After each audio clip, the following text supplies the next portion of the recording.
Welcome to At Home with the Johnsons. With me, Lisa. And me, Sam.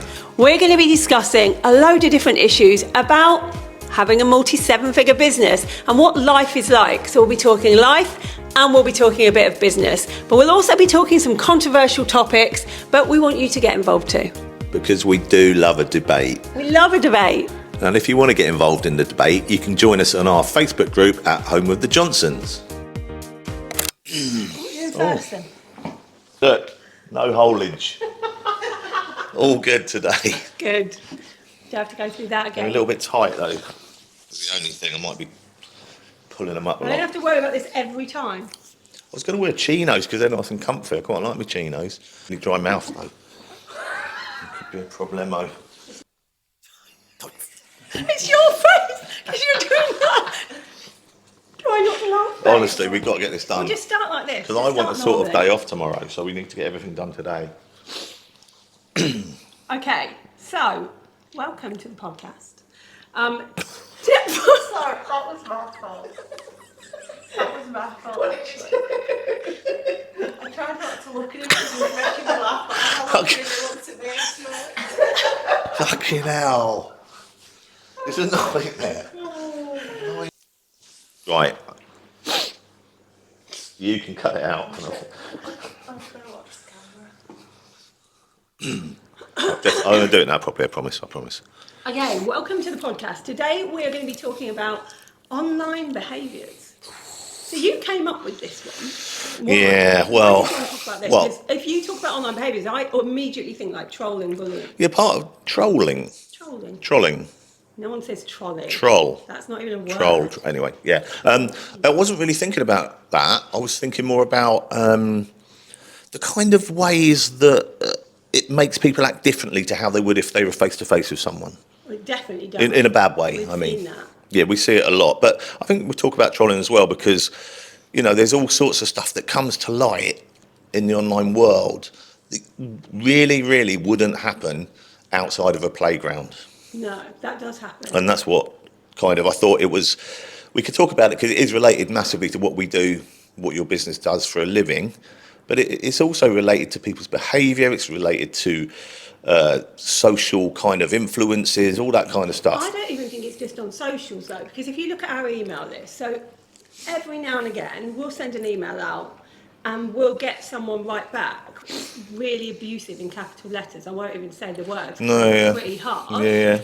And I think if someone had passed you a note on the street, would you say that to them? No, you wouldn't. I mean, there's a phrase knocking about. I don't know if we made it up or what. It's like if you wouldn't say it to someone stood in front of you, the best rule of thumb is don't say it on social media. And that's a simple way to look at it, isn't it? There's nothing wrong with telling someone what you think of them. If you say something online or, you know, in any aspect of your business and someone doesn't agree with it, I'd rather they did come on and tell you. Yeah, me too. But there's ways that you can say things in a nice way or even a neutral way. I don't think it has to be nice. But you don't have to say things in such a sort of mean way. Well, and aggressive and confrontational and spiteful and all these things that people seems to fester in the online world. Well, I think people get frustrated in the online world. I do think jealousy plays a part because Massively. we're being forced to watch people constantly doing only successful things. Now, you and I know that it's a curated vision of what's really there. Oh, like yeah. they don't see me this week when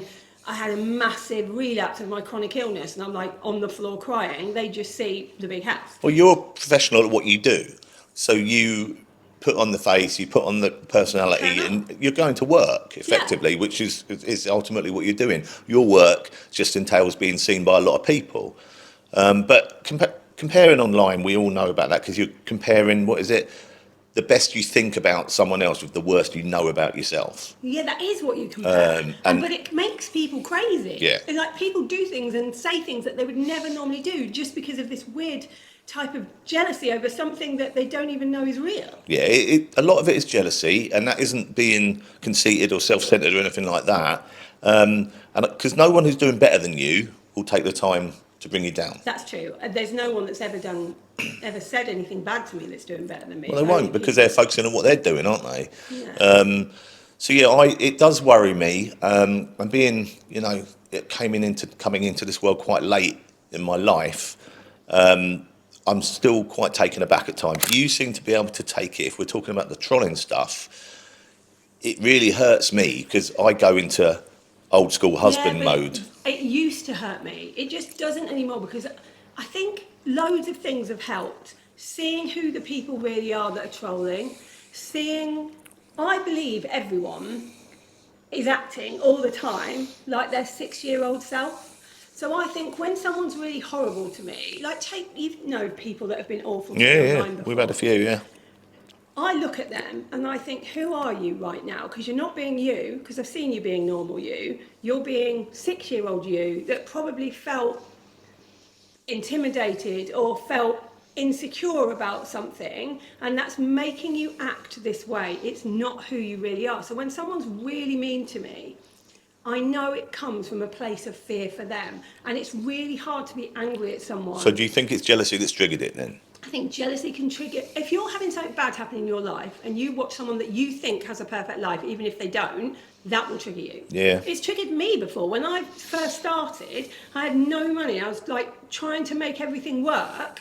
I felt like I was working so hard, and then I'd see people who had these perfect lives. I'd get this twinge of sort of envy. That's a massive learning lesson, isn't it? Because someone else doing well doesn't have any impact on how well you do. No, that's right. But you have to learn that, I think. And I think it's easy to think that and to be jealous, and then to turn that jealousy into kind of anger and dislike of this person. But you don't have to. It doesn't help you at all, does it? Well, I learned from a woman called Emily Williams, who is now a friend, that she said to me once, when you feel that twang of jealousy, that envy, that kind of thing where you'd normally go, oh, it's right for her, or whatever you'd say, instead turn that into, what's this telling me about what I want? Yeah. And so I started doing that and going, if I'm feeling that about her, what is it that she's doing that's making me wish that was me or wish I had something? And then I'd put that on the list of things I want and go after it. And so I'd use it for good rather than use it for bad. But it's really interesting when we talk about online behaviours. I mean, I don't know if we're allowed to get into specifics, but I'm going to. I think it's our podcast, isn't it? We So probably do whatever we want. this week that I found out that there was a mastermind early this year and late last year, that there were a lot of people in. And every time people went to this mastermind, there was a particular group of people in the mastermind, including the host of the mastermind and 3 of their friends, that for the whole in-person time would, and even online when they were doing their like hot seat hours, would just sit and slag me off. And this is a mastermind for business professionals, right? yeah, Entrepreneurs. and it's for other people. Like when you have a mastermind, you don't think about yourself or what you want to say. You think about the people that are there paying you and how you're going to help them. Yeah. And people go to this mastermind, and in the end, after I think it was the 3rd or 4th session, 3 people left. And they made excuses as to why they left. And they said, oh, I can't afford it and things like that. But I found out from someone that they all left because they felt so uncomfortable listening to me being like slated in this room. And I think that shows that sometimes you can lose business by acting badly online. There's a few things with that. One is I'm amazed that these people have, with that personality trait, have been able to focus enough on building a business to be at a mastermind with entrepreneurs. The second thing is that I feel they could be doing so much better if they were applying this energy and this passion that they obviously have for you, based on whatever, if they applied that to their own growth and their own businesses, that would be much better use of that kind of energy than it is. Of course, but I don't think that they're in that space of mind. So when I talk about the 6-year-old, I learnt from a woman called Caroline Strawson, who you know, that we have these protector parts. So we're made up of protector parts and a kind of like firefighter parts. Right. So imagine that girl sitting there going, oh, let's slate Lisa or whatever. Something in her is feeling like she needs to protect herself. Sometimes the only way to protect yourself is to get other people to agree with the things that you're saying. Yeah. And it makes you feel more secure in your beliefs in yourself about someone else. So I can't see this person and dislike them because all I can see is a scared 6-year-old who is trying to protect themselves by any ways possible, even if it hurts someone else. Like, as somebody that's an anti-bullying ambassador, I know that hurt people hurt people. Yeah. I know that. I think that's a very self-aware way to be. I struggle with that because I immediately kind of resort to my protective mode. And I kind of growing up, as a kid, and like in the world I moved in with the sort of people I moved in, it was kind of you kind of need to react to what's being said about you. Yeah, see, I don't react anymore. No, I know you don't. It's That's quite the point. impressive, yeah. It doesn't mean anything. There's two phrases that I have in my head at all times, and one is, a lion is not concerned with the opinion of sheep. Yeah. And if I think like that all the time, it makes me go, yeah, move on, doesn't matter.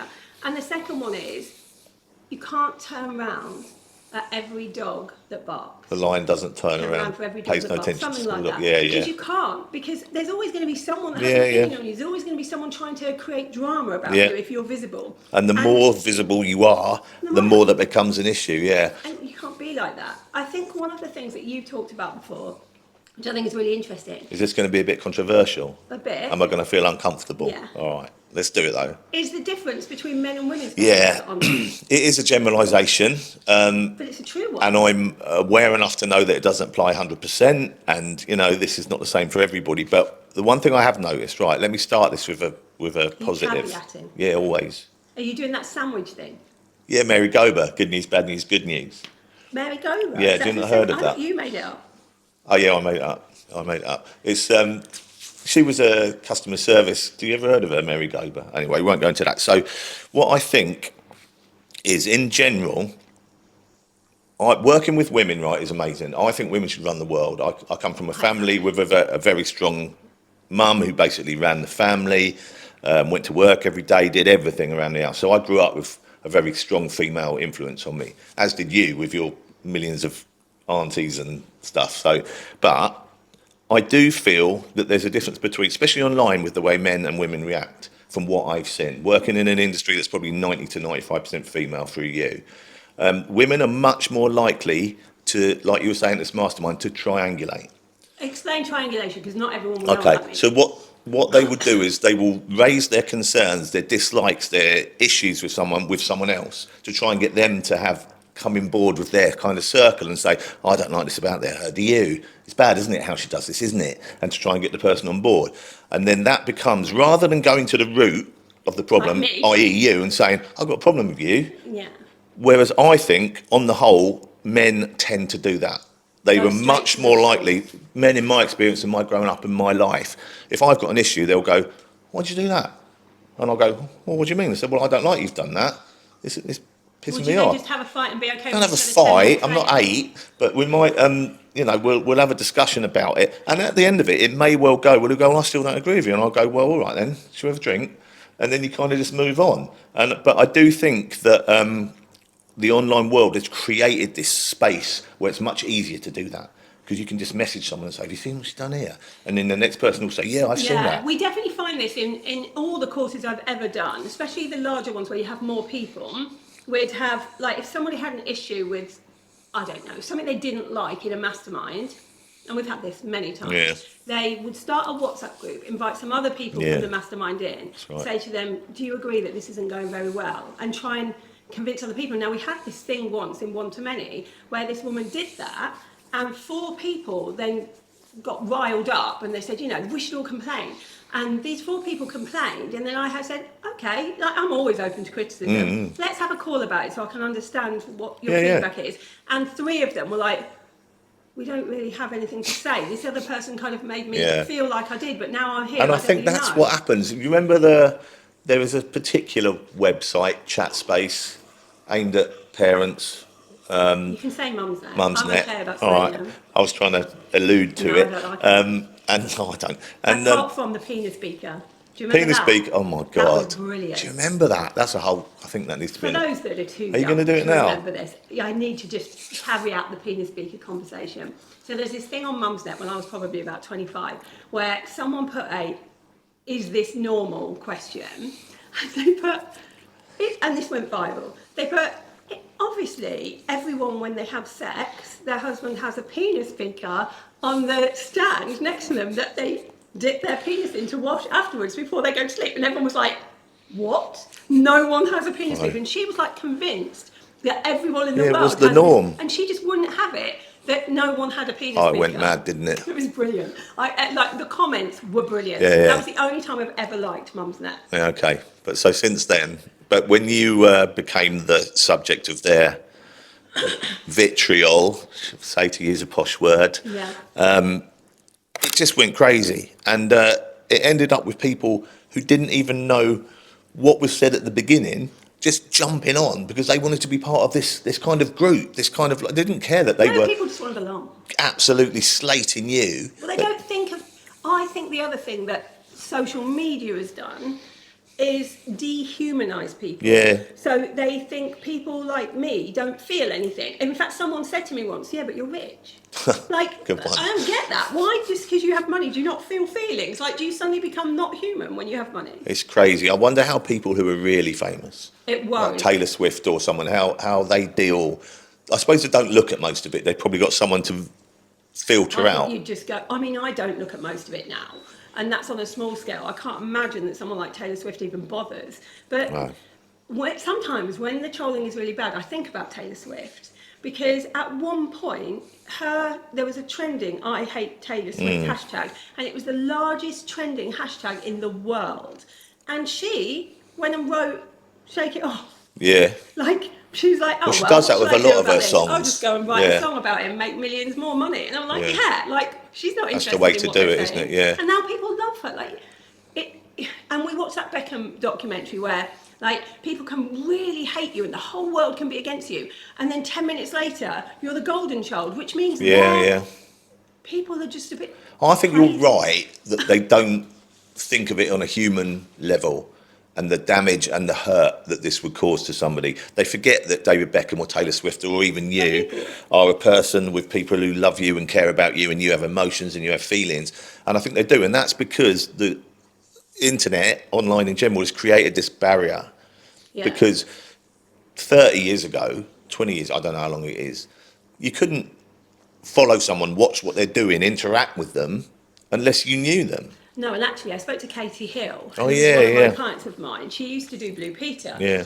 And she said that when people used to not like you before social media, when you were on TV, they'd just write letters. Write you a letter, yeah. So her people at I don't know what she worked for now. BBC, Blue Peter, yeah. Right. So they used to give her these letters, and they were all nice letters, and so she thought Yeah. everyone loved her. And then later, when she was older, she said, "Oh, like, I think I would have been all right with social media because I only got really nice letters." And they were like, "You got some awful letters. We just only gave you the nice ones." And you can't do that. There's two things with that. On Firstly, social media.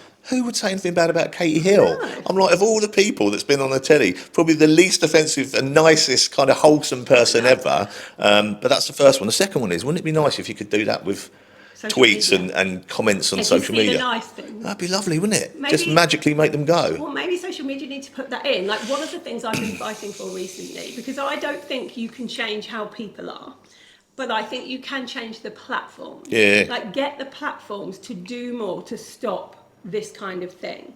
And people have been trying for years to campaign against this. People like Emily Attack. There's so many people that want that to happen. But the problem with it is, as we saw with Mumsnet, is that they get more reach and more engagement Yeah. when people are horrible to people rather than when That's people why they are don't police nice to it, people. and they don't try doesn't make very sense hard to to them. take it down, do They they? get more advertising money, Yeah. the more people watch. If the more people are going to watch things that are nasty, of course that's what they're going to want more of on there. It doesn't make sense not to. So until we change the platforms, nothing changes. Yeah. I wanted to come back to something you said about the men and women aspect of behaviours online. Oh, good. I feel like, so I was talking to a friend a few weeks ago, and she knows the kind of like in the UK, the big players in the UK. And she was saying how the men have all banded together. They have this little peer mastermind that no one really knows about, but we all know Like the about. Illuminati. It's like that, yeah. And they meet up and no women are allowed in. And these are like quite high profile online coaches who are male. And they all affiliate for each other, and they all like refer each other, and they all tell each other what's working and all of that. And the women don't have that because the women are too busy fighting with each other. Wow. So they're creaming all the work away because people, We're all fighting for a slice of the pie. They're Yeah. taking the whole bloody pie and sharing yeah, it. that's interesting, Which isn't makes it? no sense. And that's why I think we talk about how women quite like argue with each other and they're more sort of nastier online and they triangulate and stuff. I think that's because of men. I think men started that by pitting us against Yeah. each other, and we're now continuing it, but we don't need to anymore. That's an interesting point, going back to the root cause. And there's a lot of things about that with people of colour and different backgrounds and stuff, where sometimes we forget that they're starting from a different starting it point. started differently. We're starting from a point where we have to compete with each other at school. We have to compete with each other for male attention. Because of these societal kind of demands that have been placed on you from a patriarchal society. So basically, it's still It's men's my fault, isn't it? Yes, it's your fault. Okay. That people are mean to me. Everything's my fault. That's kind of my life anyway, but we'll take it. But no, I think it is quite interesting, and I do think that for all the amazing benefits that social media has brought us, it's brought some horrible opportunities. If you could, and I know we're in a business where, well, we could come off it, but it does make life easier not to in a business, would you come off all social media? Yeah, it wouldn't really bother me because I don't need it for work as much as you do. I would. I've been thinking about that more and more lately. I would come off all of it because I wouldn't know that people. What about dislike fantasy me. football? Would I have to come off that? Yeah, all of it. Oh no, then.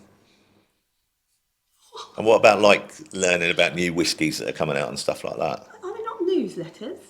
Oh, that would be good. An old school one, like through the post. Oh no, I meant on email. Oh, I thought you meant binning off everything. Social media isn't emails. No, I know, but I thought you meant the whole shooting match, so I can still get emails. Yeah. Oh yeah, I probably would then. I would, because I think social media now, I think it was brilliant at the beginning, and I think it really helped people to see what other people were doing. To follow your auntie in Australia and stuff like that. All of that, but also to learn about business, to learn about different ways of doing things, and to realise things like there are still racist people in the world, that kind of stuff. And like, you wouldn't know if you just hung around with the people we know. You only see it because of social media. Yeah, but I don't think we do see it. I get really taken aback when I hear people saying things about the political situation in America, because I've got an echo chamber of people I like who share my values. People say terrible things about, like, when Albert was, he wasn't quite sure about what he wanted to do, how he wanted to dress, what gender he wanted to be. I thought everyone loved that. And occasionally something would drip through from someone who wasn't in our world, and I'd be like, what are you talking about? And then I went back to go, oh, come on then, that whole kind of like blokey attitude about it. Whereas I try not to have an echo chamber, because I think that if we have an echo chamber, we A, don't learn about what other people think, but B, we also can't persuade them to think differently. I think it's better not to have an echo chamber. But social media means you see all sorts of things, and I think it was good for that. But I think now it's turned, I mean, you only have to look at when the presidential elections were going on.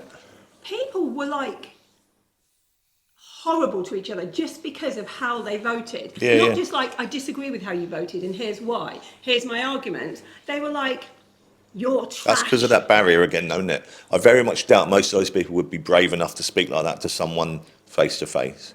Maybe, but there was so much anger, so much anger on both sides, and I thought, you wouldn't know that this anger was there. You wouldn't feel that, as an empath, you wouldn't feel that anger and the energy from it if there was no social media. It's just that it was everywhere. It like invades your brain whether you want it to or not. Whereas if you don't have that, if you want to learn about things, you go on to like the news and see what's happening and what people think about things. But you can switch it off. Whereas with social media, it almost feels like it's always there and you can't get rid of it. And it comes back to what you were saying earlier about you need to be able to understand why you're feeling how you're feeling and not to turn that feeling into a tool to beat someone over the head with. Because you can feel that way. There's nothing wrong with feeling sad or angry or disappointed or whatever it may be, but it's how you use those emotions rather than turning them into a weapon. Is it because we're just in a blade culture?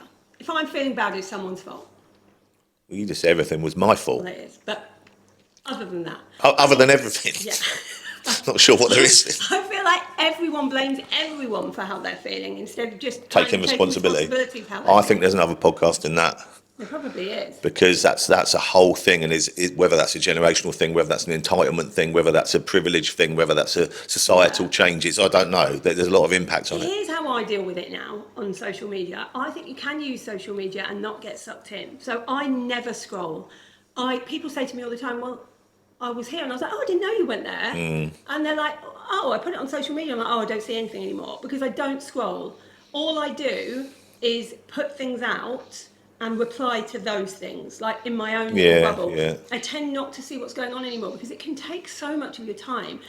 We did this experiment once in my membership where we asked people how long they thought they spent yeah. scrolling on social media, and they were like 1 hour a day, 1.5 hours a day. And then we installed this app on their phone, and they were all over 6 hours. It's mad, isn't it? I've only got about 300 friends on Facebook. You know, it doesn't take up that much of my time. No. But I think in your world where you've got thousands and thousands wanting to be on there, then it does have a massive impact, yeah. Yeah, so it's how you use it, and we forget that we can control how we use things. I think sometimes, like during the election, people felt really out of control about things. And I was like, you can't control everything, but you can control what you see, you can control what you hear, and you can control how you're going to feel about it. Well, I think that's quite a good kind of sum up of it, really, is that you can control it. You don't have to react. You can react in a certain way. You can watch as much as you really need to watch. You don't have to get sucked in, and it's about remembering that there is no, what's the word I'm looking for? No requirement for you to do any of this. No, and there's no requirement, going back to the bad behaviour point. Yeah, exactly. That when someone says something bad about you or tries to pull you into something, silence is not acquiescence. Very good. It doesn't mean because you're silent that you agree. Well, I don't think silence is golden. I think debate and articulate debate is golden. Yeah, so we can then not get involved. It doesn't mean anything about us. We can just decide we're not going to bother and carry on with our happy lives. Nice. Well done. Is that the end of the podcast? Well, I thought it was like a nice circular beginning and end, I thought. I'll leave it there then. Made me feel quite zen. You've been listening to At Home with the Johnsons. Why not come and join the discussion at our Facebook group, At Home with the Johnsons? Go and check the link in the show notes.